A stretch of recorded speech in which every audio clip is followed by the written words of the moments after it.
I can't recall if I have said this yet in a lecture in this semester.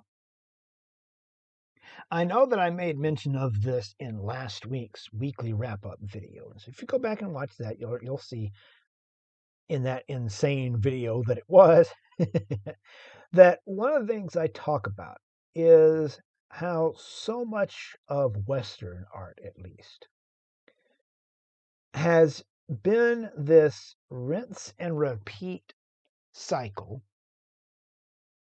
of one generation of artists saying art should be about the brain. It should be calculated. It should like involve math. It should involve research and thought and all the different faculties of the mind. And then another generation comes along and says, screw you. I don't think that way. Art should be about the heart. It should be about the emotions and the feelings that we have and the experience of just being thrown into the universe, a wild and chaotic universe. And then another generation comes along and says, nope, you went too far. Art should be about the brain. And then another generation comes along and says, no, art should be about the heart and emotions and feelings, and back and forth and back and forth. And we just had the Baroque, and to an extent, although there were some of the ideas of the Baroque that were being rejected, the Rococo and the Baroque, at least for the most part, were both rooted in emotions. No one would call either of them sort of cold and calculated, right? And that they had been a rejection of what they saw as the cold, calculated manner of the high Renaissance artists and the mannerists of the late Renaissance. Then neoclassicism comes along, looks at Baroque and particularly at Rococo and says that stuff just needs to go away, right? You got too emotional, right? We are strong, rational human beings. We're capable of bending the universe to our wills. That's some powerful stuff going on in the brain. Why shouldn't art be about that? And so they made art that was about the brain again. Well, a new generation comes along and they say, screw that noise. Not only should art be about the heart, but everything should be about the heart and emotions, right? Romanticism is not just an artistic movement, although that is certainly one place where it gets very fleshed out in art and literature and in music, but it was a lifestyle. The Romantics were all about pointing out how we'd gotten too caught up in our braininess, that we had reduced God to just some thing of pure reason, right? What if God is something bigger than that? Or what if maybe there's not a God necessarily in the way that we think of God, but there's nature, or maybe there's spiritualism, or maybe people turn into ghosts and come back. And you say that we have this ability to bend the universe to our will, and that's evidence that the brain is the powerful thing. But you know what? Nature doesn't care about us. Nature does not care about us. We can have the ship that we spent tons and tons of our brain energy on designing and building this thing that is absolutely unsinkable, and nature will come along and say, okay, isn't that cute? and just tear that ship and take it to the bottom and not even care after it had done it. Right? And so for the Romantics, there's this new push toward recognizing emotions, recognizing that there is a spiritual side to existence, not necessarily the Christian sense of spiritual side of things, but a spiritual side nonetheless. And that they do kind of like the idea of individualism that the neoclassical ideology has come up with, but they're going to push it even further in suggesting that not only are we all individuals, but that our individuality is really what should matter. If we're going to do any of this thing in this world, it should be based purely and utterly on individual inspiration. That's what should drive us in this world. Right? You can see how the United States could never have existed in its current form if it had been put together by Romantics, right? It's a very different way of thinking about things. So the Romantics, we're going to specifically look at Romantic painting. What are the characteristics of Romantic painting? Right? These artists are people who are going to be adherents to the Romantic way of life. So what does the painting look like? Well, by this time, neoclassicism is being taught in the academies. That's the way that people are painting and getting official legitimization as a result. The academy says that's the style. Everyone needs to be learning how to paint in that style. So the Romantics were the people who were clashing with that trend. And oftentimes they weren't getting into the salon as a result. They weren't getting accepted into the academy as members, and they weren't getting accepted into the salons. They saw the academies as an imposition of the state on personal freedoms. Think back to that ideology that we talked about when it came to the Constitution, right? That the government can pass all these laws and keep the country running, but it cannot infringe upon the stuff that is in your head, right? And the Romantics would say, well, look, what if I don't want to paint like a neoclassical painter? What if I want to do my own thing? Why is it that the government gets to tell me that what I'm doing isn't art? Who gets to be that authority? So, how did these painters rebel against that? They became very infatuated with the emotional value of color. Right? Color can tell us about emotions. Whereas again, with the neoclassical stuff, right, those primary colors might have been great for storytelling, but they didn't really have much in the way of an emotional value to them. They also liked expressive, loose brushwork and impasto. Right? Here's Rembrandt van Rijn's approach to painting coming back. Then there are certain romantic themes that if you see these things within a painting, it's indicative that you might be looking at a romantic painting. So strong emotions such as horror, terror, and awe. The Romantics love to have that kind of emotion in their paintings. You will also see a common subject matter is man confronted with the grandeur, sublimity, or indifference of nature. Right? Man, meaning humanity, but let's be honest, we're talking about men here. The Romantics could be just as masculine in their approach as the neoclassicists were, although there were more women who did get to participate in the Romantic movement than did the neoclassical one.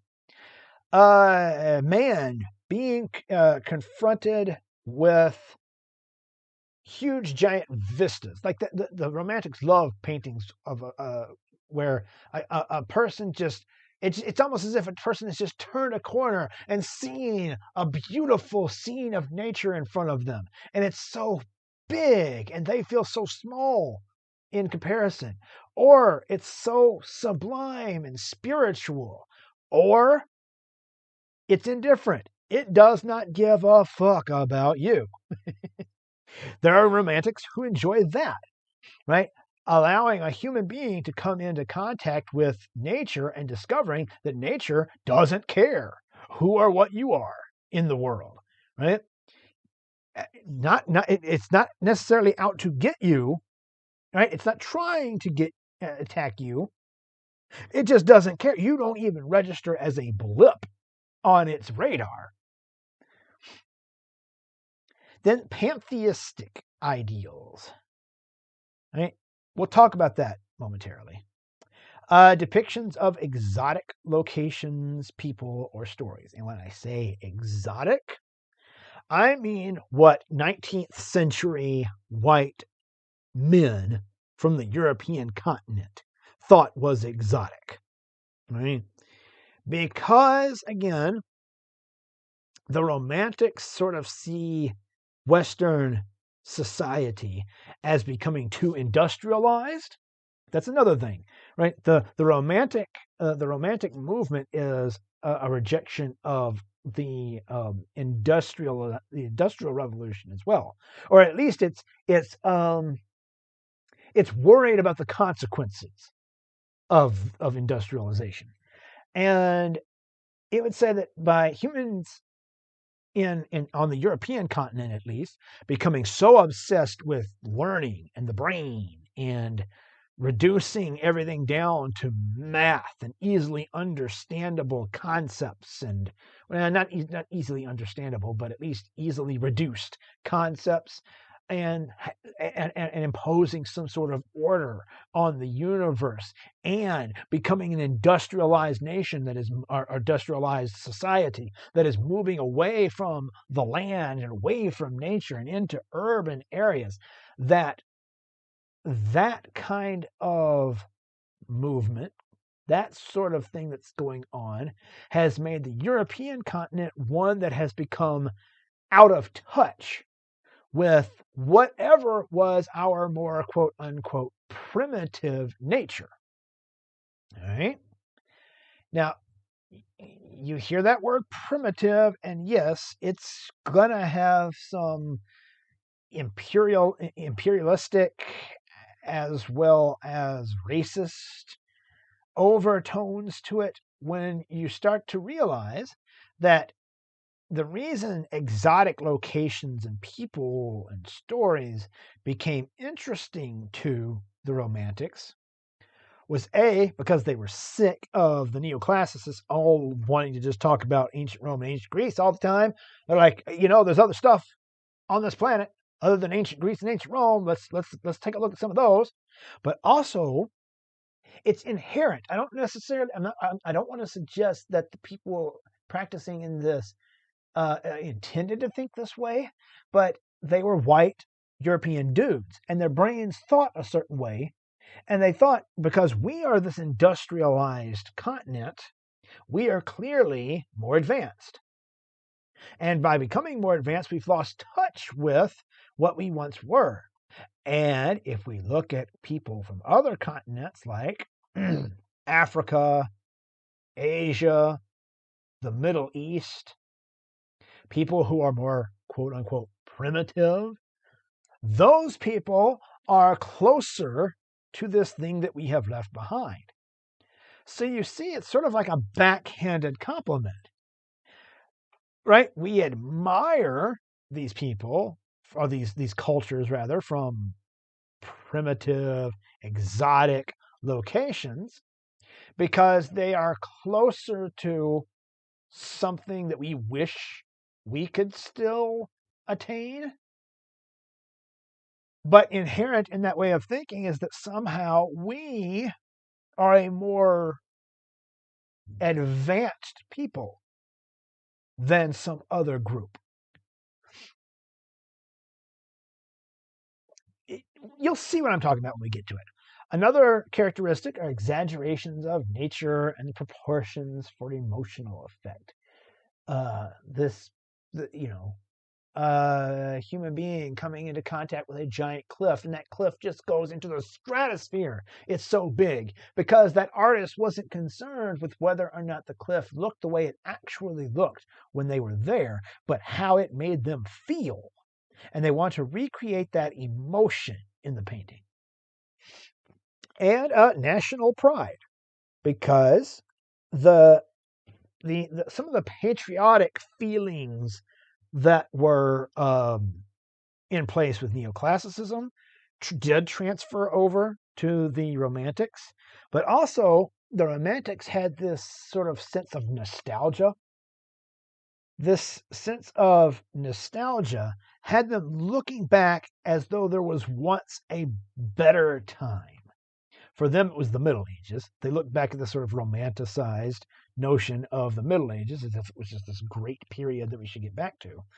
And part of that translated into the notion of looking back at the history of where one comes from. And so there starts to be this national pride. The Romantics become very proud in the United States. It's where the whole idea of manifest destiny comes from. That's the Romantics talking. The Romantics become very proud of being British. They become very proud of being French. Right? It's this thing that occurs. Let's look at some people and some examples. So we look at Francisco Goya. Francisco Goya, love his stuff. Born in 1746. Died in 1828. He was a Spanish Romantic painter and printmaker. However, he began his career painting and printmaking very much like a neoclassicist. His way of thinking was very much in that way. But he made the switch, if you will. He was extremely successful in his own time. He was a rock star in his own lifetime, and he's considered oftentimes both the last of the old masters and the first of the modern Romantics. He's sort of looked at as both, because again, his early stuff, which we're not really going to look at for the most part, but his early stuff was very neoclassical in its approach. Throughout his life, however, which by the way, as I say, once he sort of made the shift, he began to live a very romantic life. I don't mean romantic in having lots of lovers and whatever, right? Romantic in the sense that we've been talking about romantic. He becomes what we might consider very hippy dippy at least in the time that he lived. And then on top of that, his life was beset by illness, hearing loss, tragedies, and only one of his children surviving into adulthood. And these hardships and some declining mental health issues that he had proved very influential in his to the very expressive nature of his later work. Right, where he's going to become more and more expressive with his brushwork and things of that nature. So here we have one of his pieces from 1797. This one was a print, and this is the closest thing we'll look at to something that is neoclassical in its approach, if you will. This is called "The Sleep of Reason Produces Monsters."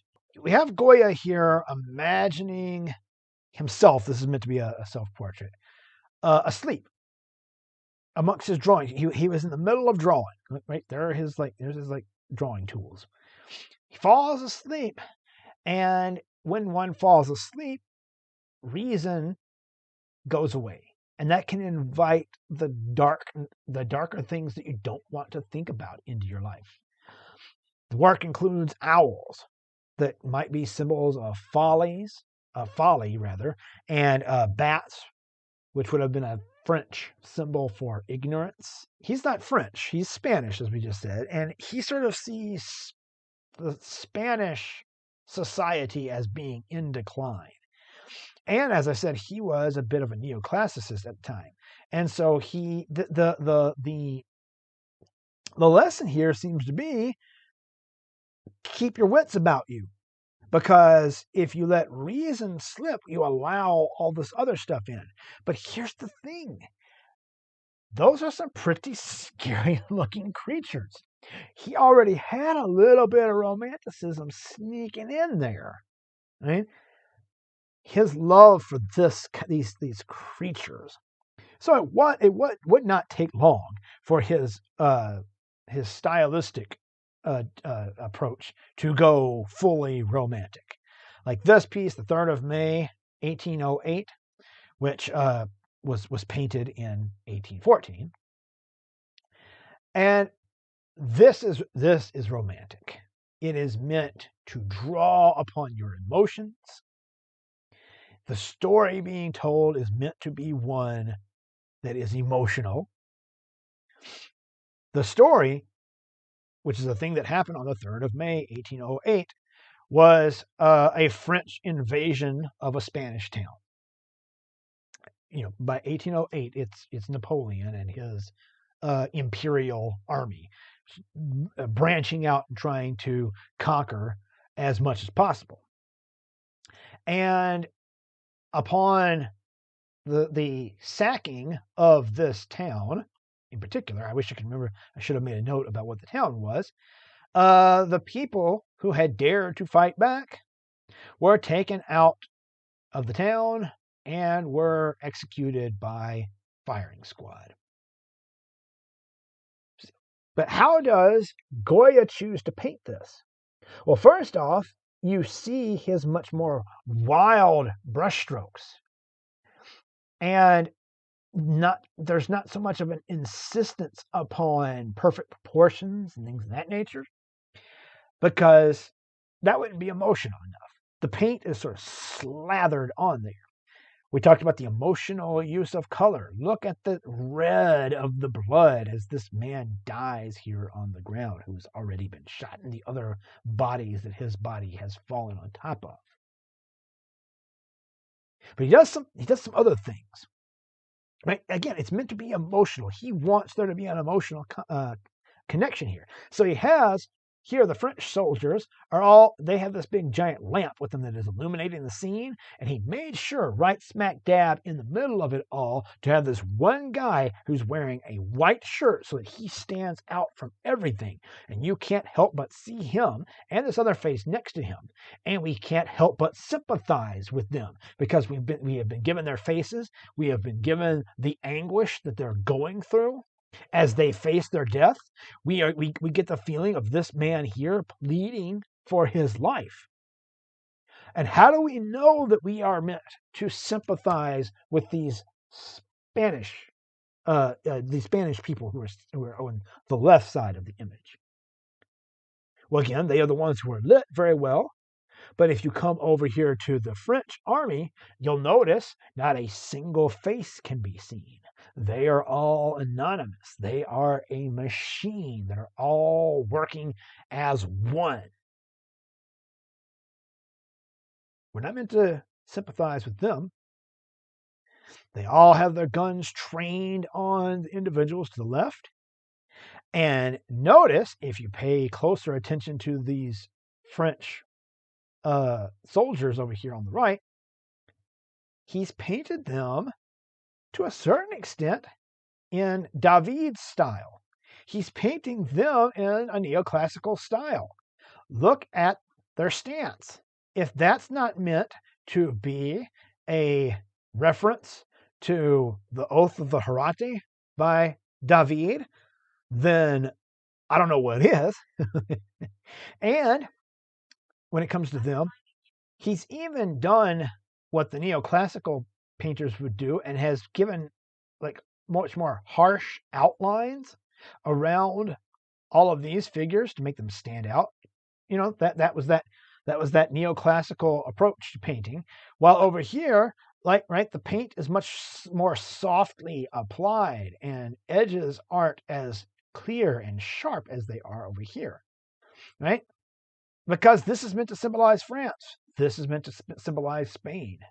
And clearly he wants us to sympathize with the Spanish.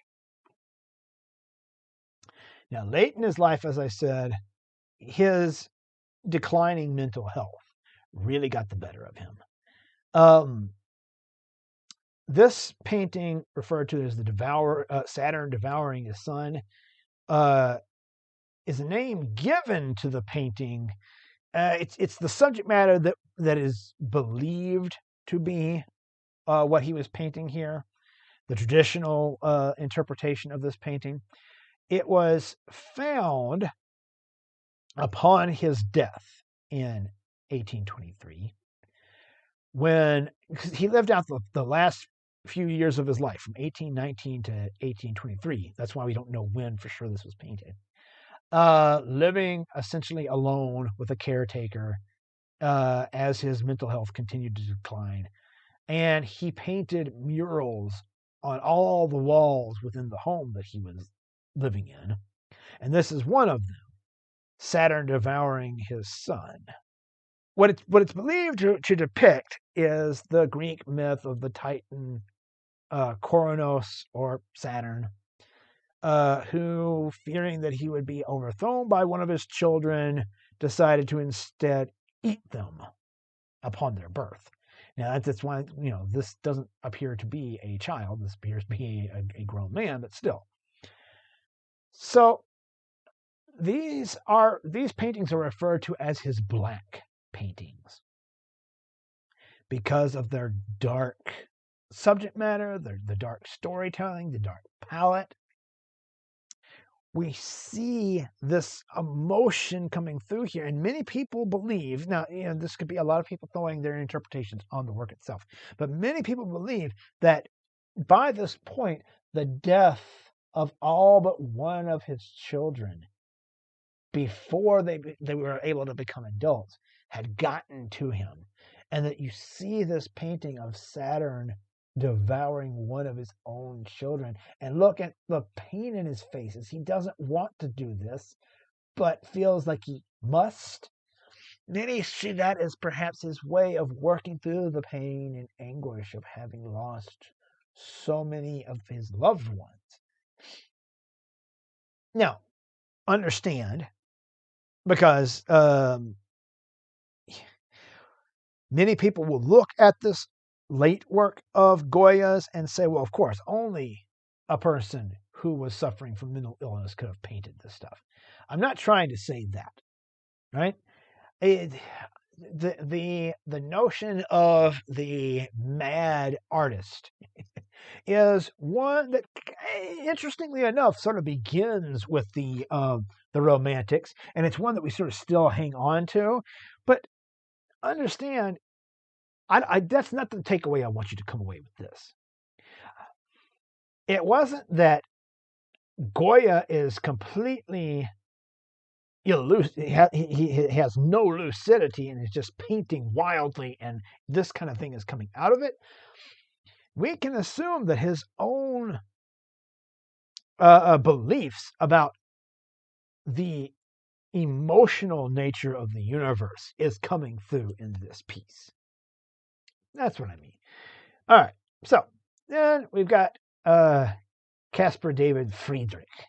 He was a German Romantic landscape painter of the time, and generally considered the most important German artist of his generation. He's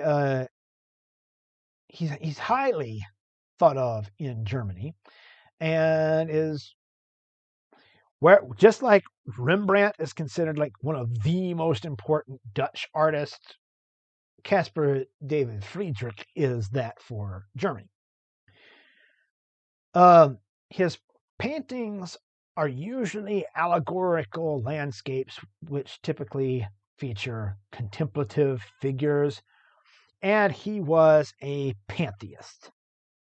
Now, a pantheist, that term we've seen before in things like the pantheon, which means essentially all gods. But when we're talking about the romantic notion of pantheism, it's not necessarily a belief in a lot of gods. It is specifically a belief in the divine nature of, well, nature. That nature is divine, and that one's spiritual allegiance is owed to nature. And if one wants to commune with whatever spiritual entity there might be, that is in nature itself. And so we get paintings not unlike this one, Abbey in an Oak Forest, that he painted from 1809 to 1810, that is expressive of that idea. Now, first off, it's as you can see, it was an old medieval abbey church at some point in this area that has now become overgrown with trees. Nature has taken back the thing that man built there. Right? I mean, there are even like all these like cemetery gravestones that are falling apart and crumbling below. This nature doesn't care about that. But again, it's symbolic. If Friedrich sees the divine in nature, then it sort of is. It's particularly symbolic that nature then has ripped down this old place where people worshipped the Christian God. And it's not, his paintings are full of scenarios where man or groups of men and women, I'll give him some credit there. He has some paintings where women are participating in this as well, are confronted with the sublimity of nature. This called Wanderer Above Sea of Fog from 1818. And it's just this moment, like a wanderer. There's this guy just wandering around, hiking, and decides to walk over in this direction and say, I wonder what's over here. Let me take a look. And then just being awestruck by the beauty of the nature that he has been confronted by. Sky, mountains in the distance, fog rolling below his feet in what seems to be sort of a valley below, trees off in the distance. All of it so overwhelming. And this man has just paused and can't do anything but just sort of stand and look, communing with the spiritual that is within nature. You have Joseph M.W. Turner. Sometimes you'll just find him listed as J.M.W. Turner. He was British. He was a British romantic painter, printmaker, and watercolorist who was known for his use of very expressive color, his imaginative landscapes, his turbulent, often violent marinescapes. He liked seascape paintings, especially if they were like taking down a ship, or the waves were like crashing and taking down a ship. I don't think I have any of those as examples, but it was something he was known for. And he believed in this romantic concept that if I were you, I would take a note of this. He believed in this romantic notion that was called individual genius. Individual genius. This is a romantic tenet that maintained that art should not come from any other source but the inspired, the emotionally, spiritually, whatever inspired mind of the artist. That an artist should work by inspiration and intuition. And as such, he ends up being this very eccentric personality, right? He's like, he decides, I'm not going to give two flying flips what anybody thinks of me in this society. I'm just going to live how I want to live. And even though he became really highly sought after and a famous artist in his own time, he never lived above his station. He always maintained a middle-class lifestyle throughout his life. Even though he could afford the finer things in life, he never did. So, his example that we'll look at of Romanticism is this piece here, The Burning of the Houses of Parliament in 1834. Right? So I talked about one of the characteristics that we sometimes will see in Romantic painting is a sense of patriotism, nationalism.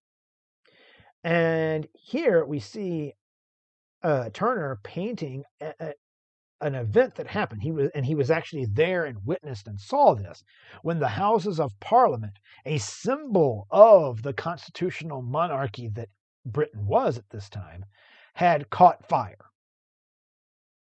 And seeing that was excruciatingly devastating on Turner.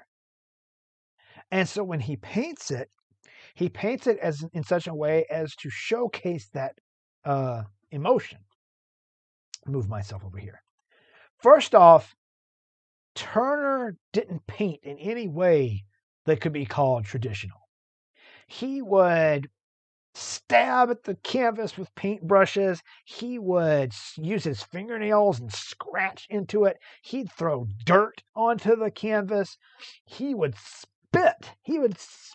On his canvases.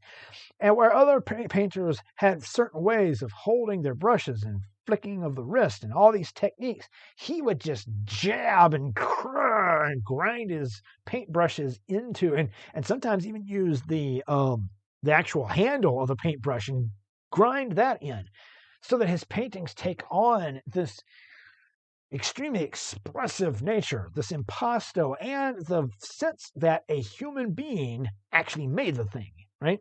He doesn't seem to be trying to pretend that this is real life that we're looking at, right? No, we see the paint, we see how the paint is piled on, we see all of it, and it feels extremely emotional as a result. More so then, we see, like, back in here, we can see the actual Houses of Parliament that are burning, right? And if that's the height of the Parliament building, then this huge tornado of flames is rising like into the stratosphere. It's so big, right? He's exaggerated the size of the actual flames because it's not about what actually happened that day. It's about what it felt like to be there and witness the place that symbolizes the nation to which you hold yourself as patriotically responsible toward, is burning like that. So the flames are huge. They dwarf all of the boats and people who are below in the Thames, either coming to help or fleeing the fire itself.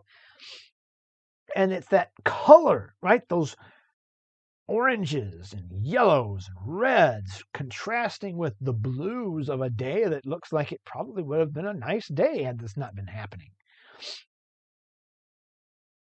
What's interesting, however, right, is that, can I get myself, I'm going to be blocking something no matter what. I'll put myself right there.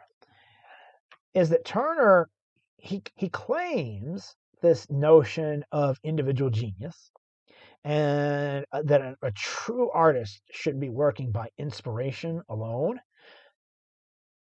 And yet he's got sketches where he planned for this painting, right?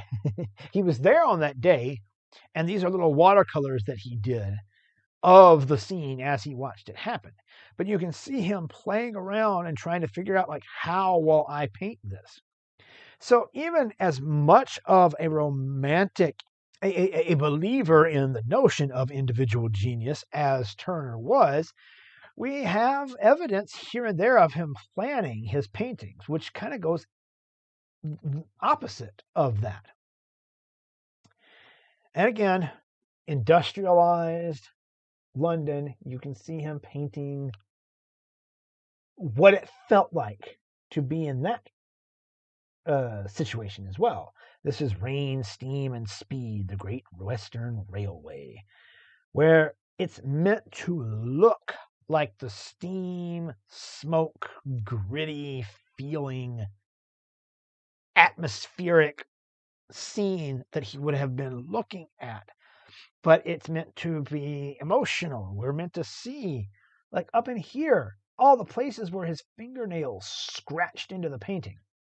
There's a story that goes that whenever young artists would visit him at his studio, hoping to maybe get some sage advice from the master, or it maybe be taken under his wing or become one of his assistants, the first thing he would always do before, he wouldn't even let them in the door. He would block them from walking in the door.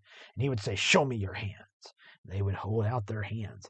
And he would look and he would turn them over. And if he didn't see paint in the creases and crevices of their hands, and if he didn't see paint and charcoal caked up underneath their fingers, he would say, "You're no artist." And he would send them away. That's the romantic way of looking at things.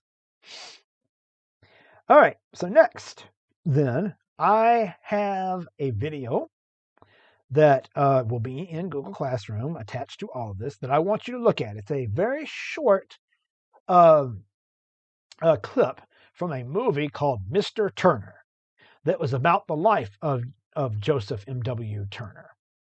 It's just a very brief thing because I wanted you to see it. For this, the scene goes on longer than what I want what I wanted you to specifically look at, which is the scene, which was like this is something that he was documented to have done many times, where a painting of his has been accepted into the Royal Academy in London. And he has decided he's still not happy with it. So even though the painting is on the wall, he shows up and starts slathering more paint on it and spitting at it and scratching it.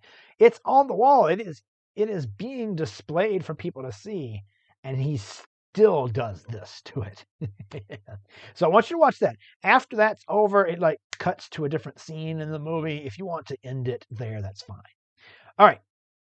I guess I'll see you in the next section of this lecture.